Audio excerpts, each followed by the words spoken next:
Hey guys, and welcome to a new video. I just woke up and I thought I'm gonna get this video right out of the way before we're actually starting to play the game again and start to develop the character. So, yeah, Path of Exile 2 0.2 launch was yesterday night. I played about 8 hours, and I've been through Act 1 and 2, which probably took like 4 hours each, which is kind of insane. If you're playing as well, you know exactly what I'm talking about.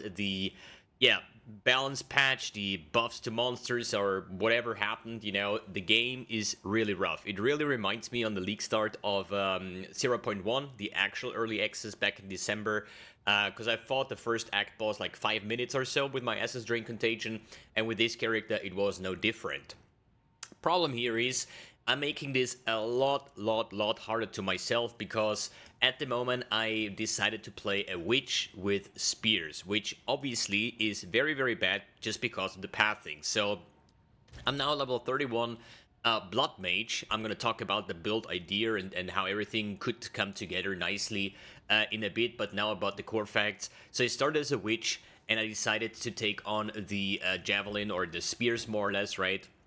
To try out a bleed version with like rake and blood hunt and throw spear and whatnot.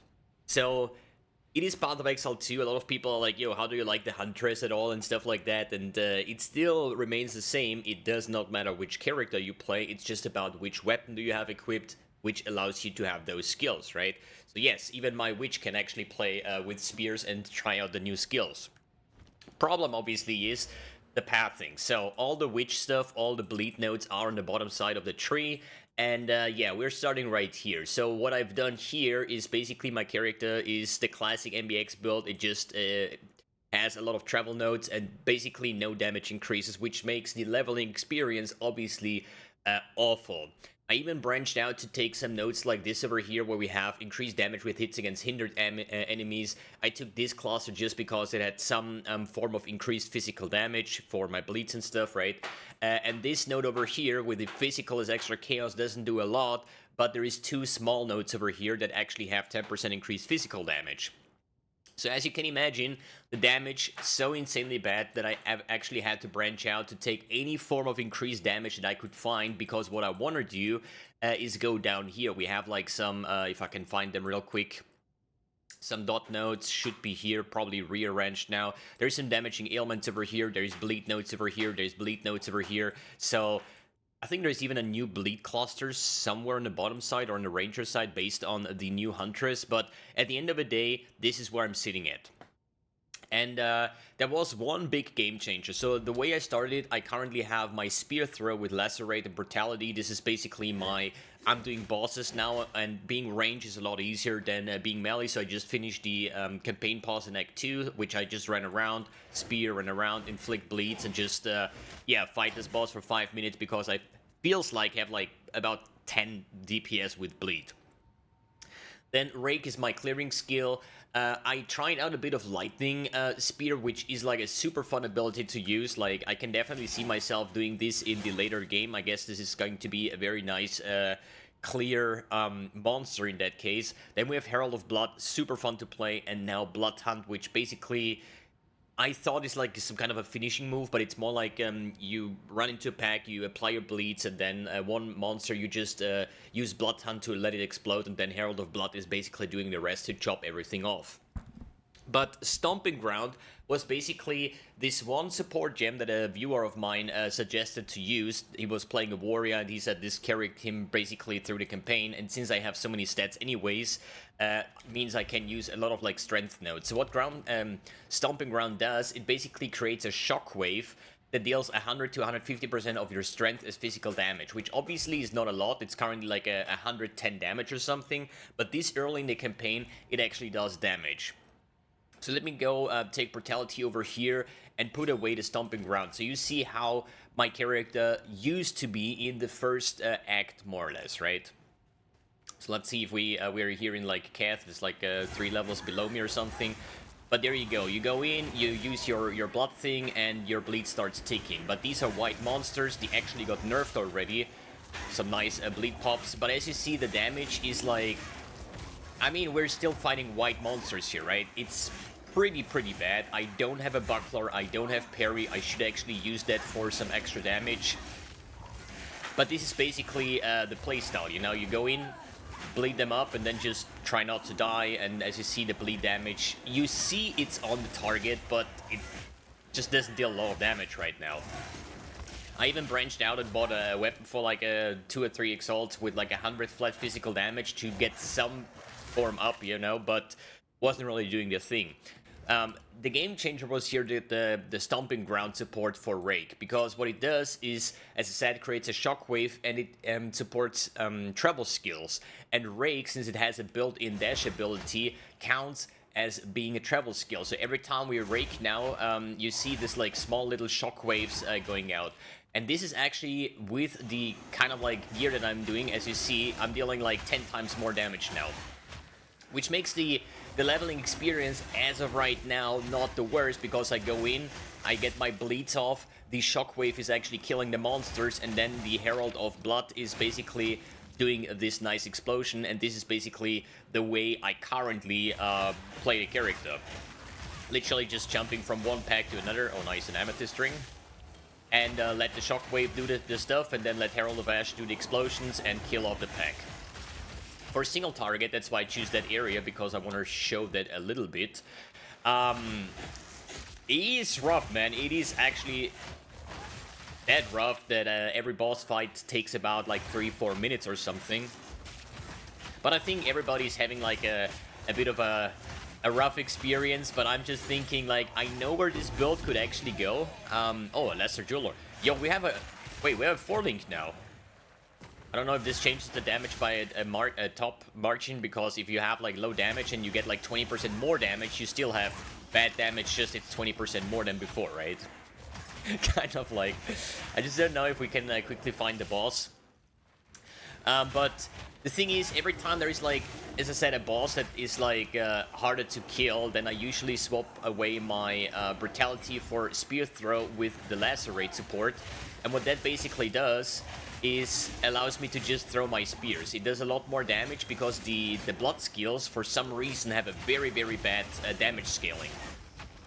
For example, like this one ability that I used before, I don't think I have it still. I don't have a support gem. It was like this 6 small stabs in a row. It has like a 30% base attack damage, right? It's horrible, man. It's absolutely crazy. But as I said, I just want to stick through and try to get this character to a point that I actually plan to league start, which I'm going to talk about now, because I probably cannot find the boss.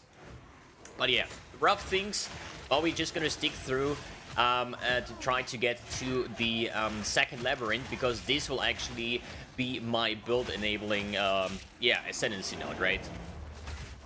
So let me quickly finish off these monsters here and try to get into my hideout. Overall, the servers, dude, I had like so many crashes, but based on viewer feedback, there has been a lot of people that had like non-stop crashes. Some even gave up.